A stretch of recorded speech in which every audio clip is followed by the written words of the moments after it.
My name is Abbie O'Grady. I'm a clinical manager from Care Dimensions in Massachusetts. And my hospice story is about my son, who was 12 years old when he was diagnosed with a brain tumor. We treated aggressively, obviously, at first, and about a year in, we're told that his diagnosis was terminal. I'd been working for hospice for several years. It was my calling. I was called out of acute care into hospice, but never expecting it to be so impactful directly in my life. Outside of maybe, eventually parents, grandparents, I didn't ever expect it to be my child.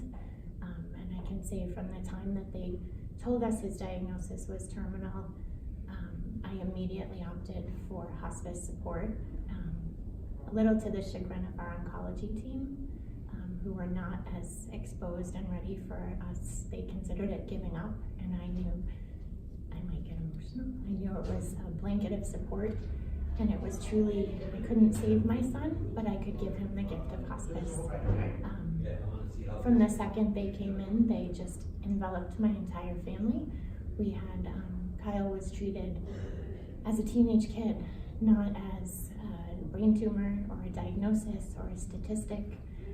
He was looked at for his personality and his sarcasm and his wit. They immediately treated all of his symptoms from the very start to the very finish. They were honest with us about everything we were facing. I'm a mom of 4. I have 2 small children and another teenager. They had childlike support for all of them to help them through an enormously difficult time on their level. They met with all of us separately. They were 2 minutes away. Every time we needed anything, I picked up a phone and someone was at my house right away. They had us focus and helped us focus on what my son was able to do and not what he wasn't able to do. We were able to really look at the goals that he had in life and the things that he wanted accomplished.